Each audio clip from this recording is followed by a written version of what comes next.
देखो wave chapter में ये जो टॉपिक है, the principle of superposition of waves, इसका मीनिंग क्या है? देखो, जब दो या तो दो से ज़्यादा वेव्स कोई एक पॉइंट पे सुपरपोज जब होते हैं, एक दूसरे के साथ वो कोलाइड होंगे, सुपरपोज होंगे, तब यहाँ पे क्या इफेक्ट क्रिएट होगी वो हमें यहाँ पे देखना है। तो यहाँ पे जो प्रिंसिपल है, principle of superposition of waves, वो हम आज यहाँ पे पढ़ेंगे। देखो बच्चों, तो यहाँ पे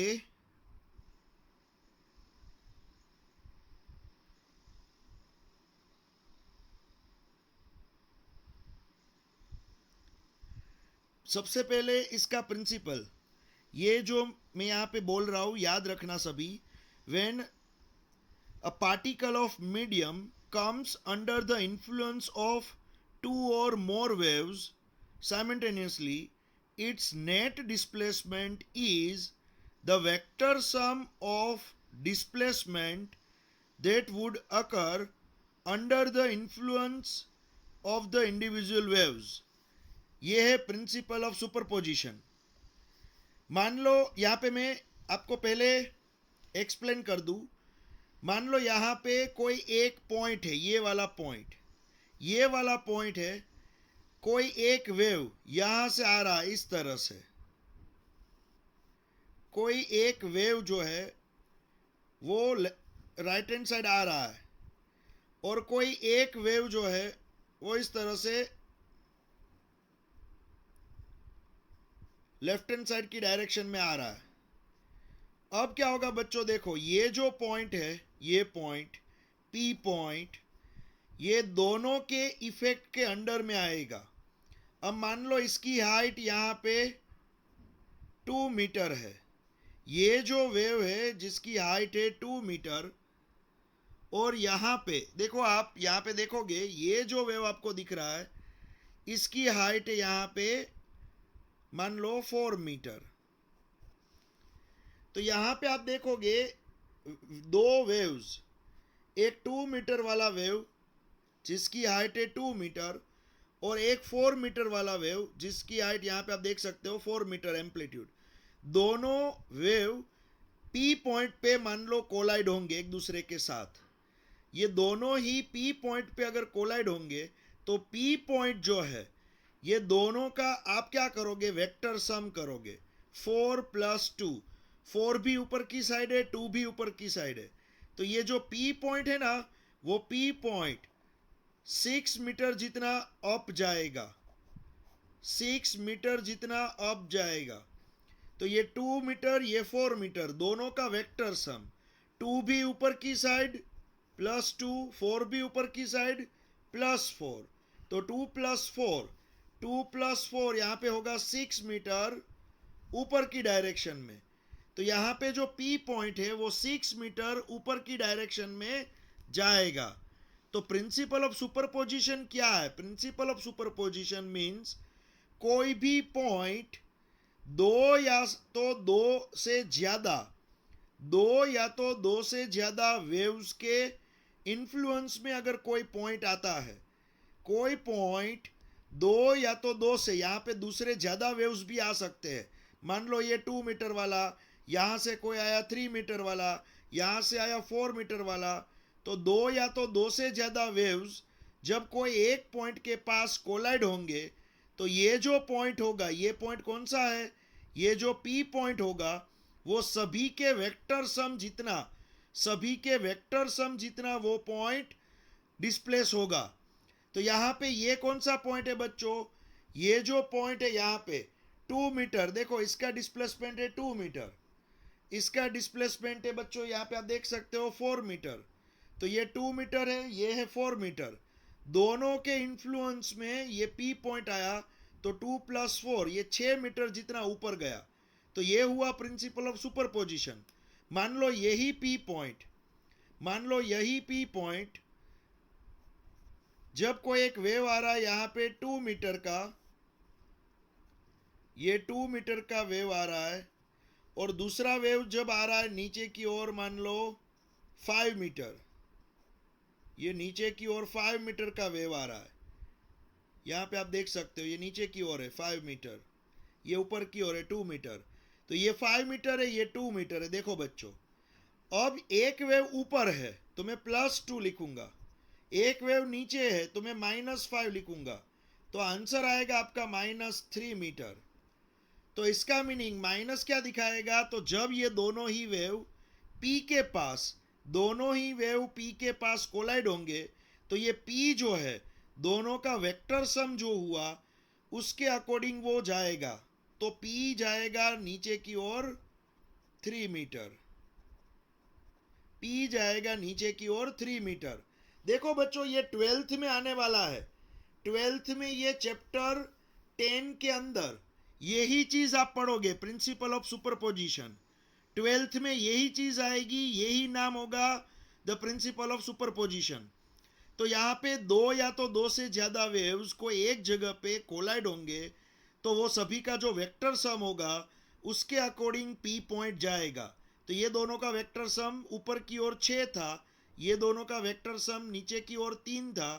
अब मान लो आपके दिमाग में एक चीज आई कि सर यहाँ 2 मीटर है, ये 2 मीटर आ रहा है, और नीचे की ओर दूसरा भी 2 मीटर जा रहा है, नीचे भी 2 मीटर, ये दोनों अगर 2 मीटर वाले ऊपर नीचे वाले P के पास आएंगे तो क्या होगा, तो सिंपल सी बात है बच्चों, ये +2 ये -2, ये +2 ये -2, आंसर हो जाएगा 0, +2 -2 आंसर हो जाएगा 0।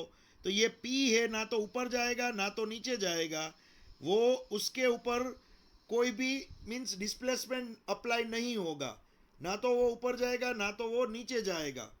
तो प्रिंसिपल ऑफ सुपरपोजिशन क्या है बच्चों, प्रिंसिपल ऑफ सुपरपोजिशन का मीनिंग, जब दो या तो दो से ज्यादा वेव्स एक ही जगह पे कोलाइड होते हैं तो हम उसका क्या करते हैं, वेक्टर सम करते हैं।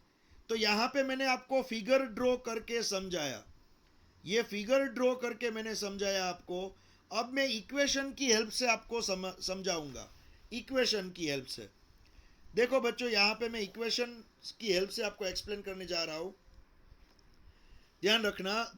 अब दो वेव्स, मान लो एक वेव है y1 equals to a sine kx minus omega t, ये एक वेव है, और दूसरा वेव है y2 equals to a sine kx minus omega t +5, ये है दूसरा वेव। आप देख सकते हो ये दोनों अलग अलग वेव है, क्योंकि पीछे ये दोनों की फेज अलग अलग है, इसकी टोटल फेज, इसकी टोटल फेज, दोनों की फेज पीछे अलग अलग है। देखो, अब दोनों ही वेव कोलाइड होंगे, एक दूसरे के साथ कोलाइड होंगे, तो P पॉइंट के पास क्या होगा, एट P पॉइंट, अगर दोनों ही वेव एक दूसरे के साथ कोलाइड होंगे तो P पॉइंट के पास डिस्प्लेसमेंट क्या होगा, P पॉइंट के पास displacement y equals to y1 plus y2 करना पड़ेगा।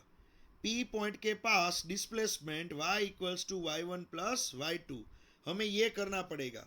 तो हम दोनों ही वेव का टोटल करेंगे, दोनों के डिस्प्लेसमेंट का टोटल करेंगे, तो यहाँ पे जो y1 होगा उसकी जगह पे हम लिखेंगे a sine kx minus omega t, और यहाँ पे मैं प्लस करूँगा, फिर लिखूँगा a sine omega t sorry kx, a sine kx minus omega t +5, मैं इस तरह से लिखूँगा। देखो, पहले मैंने y1 का इक्वेशन लिखा है, फिर मैंने यहाँ पे y2 का इक्वेशन लिखा है, दोनों का यहाँ पे क्या होगा, सम होगा, क्योंकि प्रिंसिपल ऑफ सुपरपोजिशन क्या बोलता है कि जो भी पॉइंट के पास दो या तो दो से ज़्यादा वेव्स मिलेंगे वो सभी का हमें क्या करना पड़ेगा, सम करना पड़ेगा।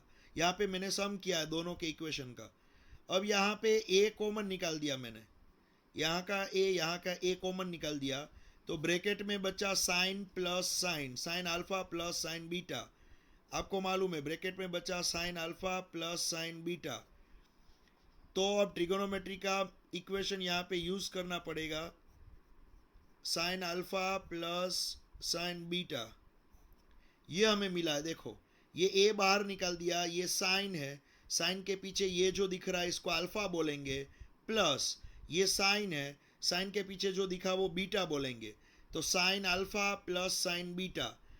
तो आपको मालूम होना चाहिए sign alpha plus sine beta जब आता है, मैथ्स का ये इक्वेशन है बच्चों, याद रखना, sign alpha plus sine beta जब आता है तब आप लिखते हो 2 sign alpha plus beta by 2 cos alpha minus beta by 2, ये आप लिखते हो। Sine alpha 2 sign alpha plus beta by 2 cos alpha minus beta by 2, ये उसका सिंप्लीफिकेशन होता है इस तरह से। तो बच्चों यहाँ भी हम इसी तरह से सिंप्लीफिकेशन करने वाले हैं। तो यहाँ पे देखो ये जो a है उसको मैंने यहाँ पे लिख दिया है ये a। अब साइन, यहाँ पे साइन अल्फा प्लस बीटा है तो इसका सिंप्लीफिकेशन होगा 2 लिखूंगा मैं, यहाँ पे 2 लिख दूंगा। फिर साइन के पीछे क्या है, अल्फा प्लस बीटा बाई 2, तो साइन के पीछे ये जो है ये अल्फा है और ये जो है वो बीटा है, तो मैं इसका और इसका सम करूंगा, डिवाइड बाई 2 करूंगा। तो मैं यहाँ पे साइन, अब के एक्स माइनस ओमेगा टी, के एक्स माइनस ओमेगा टी, फिर ये अल्फा लिख दिया, अब बीटा को ऐड करना है तो फिर से के x minus omega t plus 5 और डिवाइड बाय करना है मुझे 2, तो ये 2 sign alpha plus beta divide by 2 कर दिया मैंने, alpha plus beta divide by 2। फिर यहाँ पे उसी तरह से कोस लिखना पड़ेगा, कोस, फिर उसके बाद यहाँ पे अल्फा के एक्स माइनस ओमेगा टी, ये अल्फा है, फिर माइनस बीटा तो माइनस के एक्स, बीच में minus minus plus omega t और माइनस 5 हो जाएगा, अल्फा माइनस बीटा मैंने किया है डिवाइड बाई 2। इस तरह से होगा बच्चों। देखो यहाँ पे मैंने क्या किया है, a, फिर ब्रैकेट में a तो पहले से कॉमन निकाल दिया वही a है, लेकिन sign alpha plus sine beta का सिंप्लीफिकेशन है 2 sign alpha plus beta by 2 cos alpha minus beta by 2, ये मैंने किया हुआ यहाँ पे और कुछ नहीं है। अब क्या होगा बच्चों, यहाँ पे ये 2 यहाँ पे लिखा है, फिर साइन लिखा है, फिर के एक्स प्लस के एक्स, तो 2 के एक्स हो जाएगा, के एक्स प्लस के एक्स 2 के एक्स। उसी तरह से minus omega T 2 minus 2 omega T, फिर यहाँ पे है पीछे 5 और यहाँ पे है डिवाइड बाई 2, यहाँ पे डिवाइड बाई 2। अब उसी तरह से यहाँ आप देखोगे तो ये के एक्स और ये माइनस के एक्स, ये प्लस के एक्स माइनस के एक्स कट हो जाएगा, ये minus omega t plus omega T cut हो जाएगा, तो यहाँ पे बचेगा कोस, फिर यहाँ पे होगा माइनस 5/2, ये यहाँ पे बचा है, देख लो a, फिर अंदर 2 साइन, ये चीज बची इनटू कोस और ये यहाँ पे एंगल हुआ।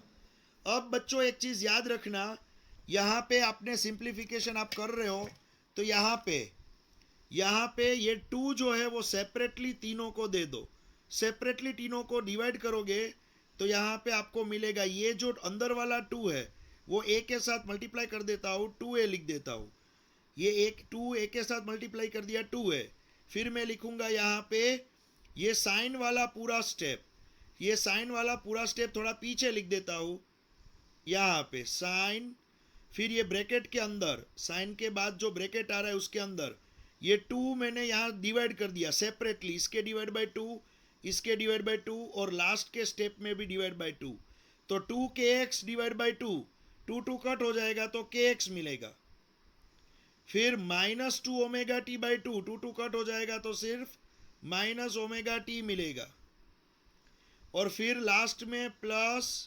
5/2 मिलेगा, लास्ट में क्या मिलेगा 5/2। तो यहाँ पे ये पूरा स्टेप इस तरह से लिखा। फिर ये कोस वाला जो है कोस -5/2, तो आपको पता है कोस इवन फंक्शन है, तो यहाँ पे कोस के अंदर माइनस लिखो या ना लिखो कोई फर्क नहीं होगा। तो कोस -5/2 है, इसको आप कोस +5/2 भी लिखोगे तो भी कोई प्रॉब्लम नहीं है बच्चों, यहाँ पे इस तरह से। तो आपको एक इक्वेशन मिला है, देखो ये 2a into cos 5/2 into sine kx minus omega t plus 5/2, ये इक्वेशन आपको मिला है। नेट डिस्प्लेसमेंट y का इक्वेशन मिला, y equals to net displacement of p point, ये आपको मिला। देखो बच्चों ये इक्वेशन आपको मिला है, यहाँ पे दोनों वेव y1 और y2 दोनों ही एक दूसरे के साथ कोलाइड होंगे, तो आपको ये इक्वेशन मिलेगा। अब इसके अंदर एम्पलीट्यूड का स्टेप कौन सा है वो मैं एक्सप्लेन करने जा रहा हूं बच्चों, ध्यान रखना। देखो इसके अंदर एम्पलीट्यूड का स्टेप कौन सा और कितना एम्पलीट्यूड होगा वो हमें यहां पे देखना होगा। देखो बच्चों यहां पे ये जो लास्ट इक्वेशन आपको मिला ये है रिजल्टेंट डिस्प्लेसमेंट y का है, ये रिजल्टेंट डिस्प्लेसमेंट y, यहां पे आप देख सकते हो रिजल्टेंट डिस्प्लेसमेंट y का इक्वेशन है ये। अब y इक्वल्स टू क्या है 2a into cos 5/2 into sine kx minus omega t plus 5/2, ये है बच्चों। अब यहां पे क्या होगा, देखो y इक्वल्स टू ये जो पूरा स्टेप है उसमें ये 2a कोस 5/2 वाला जो पूरा स्टेप है वो एम्पलीट्यूड दिखाता है। ये क्या है, ये एम्पलीट्यूड दिखाता है a डैश, ये पूरा स्टेप एम्पलीट्यूड दिखाएगा, और बाकी पीछे साइन वाला स्टेप जो है kx minus omega t plus 5/2, ये जो आप देख रहे हो, तो इसके ऊपर से ये आगे इतना जो स्टेप है ये पूरा एम्पलीट्यूड दिखाएगा। रिजल्टेंट वेव जो आपका रिजल्टेंट वेव है उसका एम्पलीट्यूड ये है, रिजल्टेंट वेव का एम्पलीट्यूड ये है।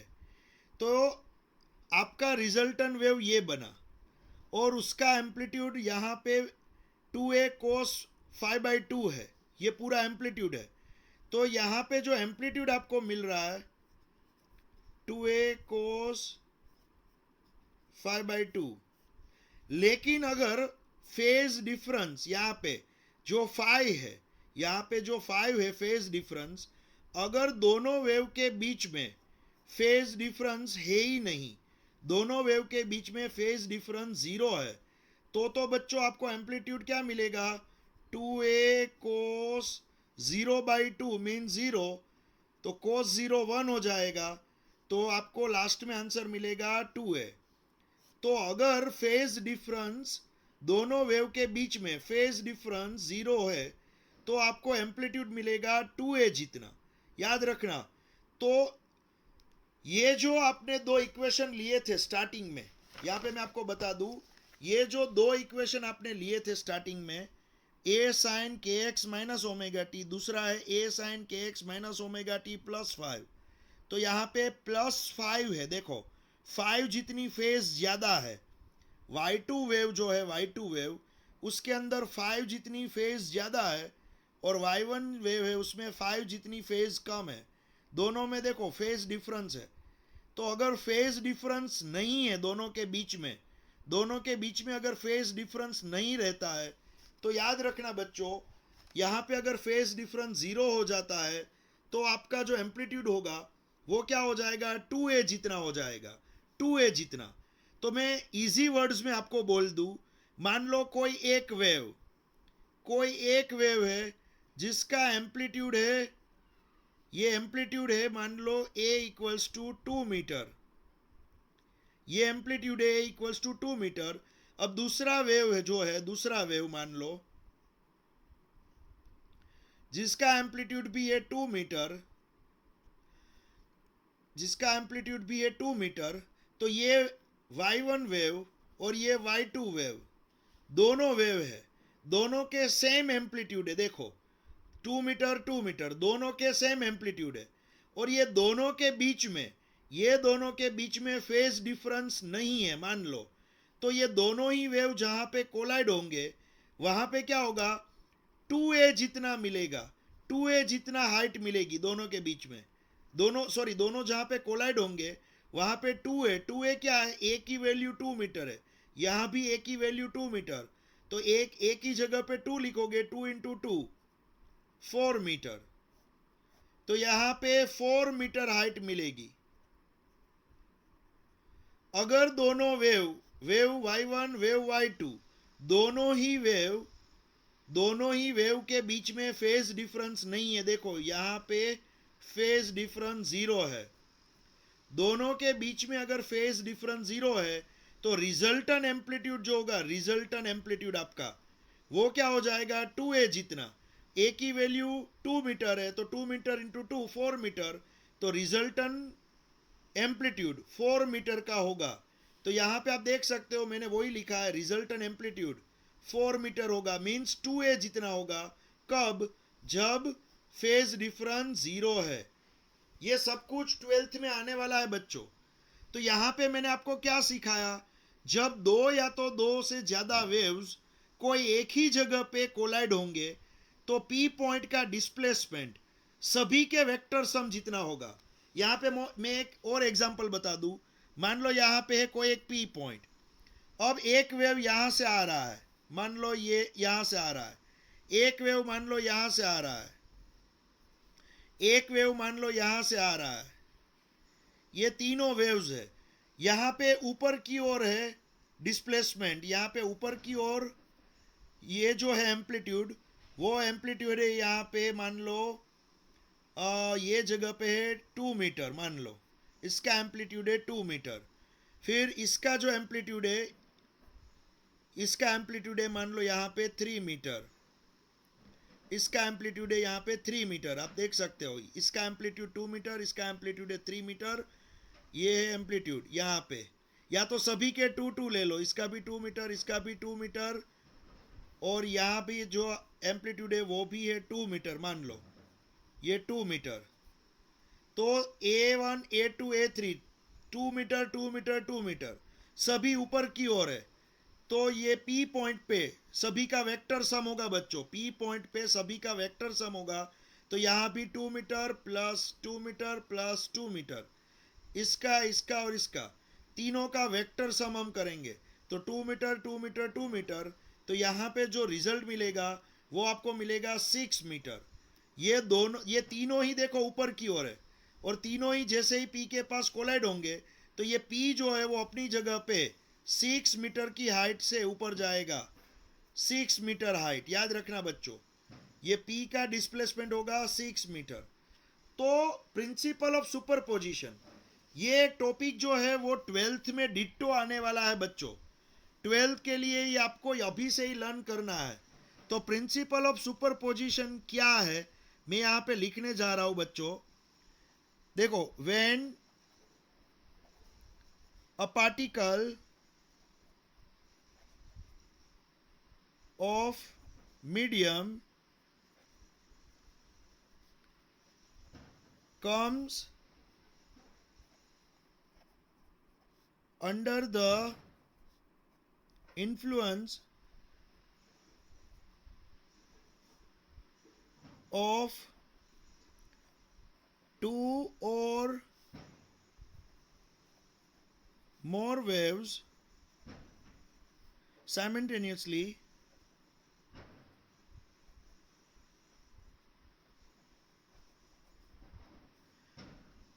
its net displacement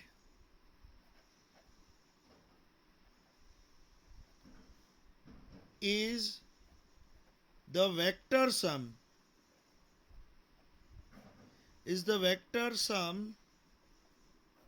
सभी का वेक्टर सम करेंगे, जितने भी वेव्स होंगे उसका, the vector sum of displacement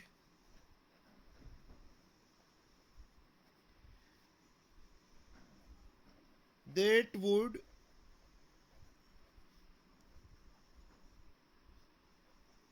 occur under the influence of the individual wave.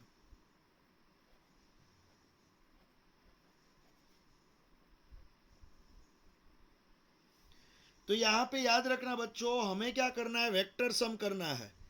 हमें वेक्टर सम करना है, जितने भी वेव पी के पास कोलाइड होंगे सभी के डिस्प्लेसमेंट का y1 y2 y3 सभी के डिस्प्लेसमेंट का वेक्टर सम करेंगे, तब जाके आपको यहाँ पे वो पी पॉइंट का फाइनल डिस्प्लेसमेंट क्या होगा वो मिलेगा। तो बच्चों यहाँ पे ये है the principle of superposition of waves. ये बहुत ही इजी है, लेकिन ये 12th में आने वाला है चैप्टर 10 के अंदर। इंटरफियरेंस डिफ्रैक्शन जब हम पढ़ेंगे तब ये पूरी चीज आने वाली है। तो अभी से ही ये पूरा आप याद रखोगे। ये principle of superposition of waves.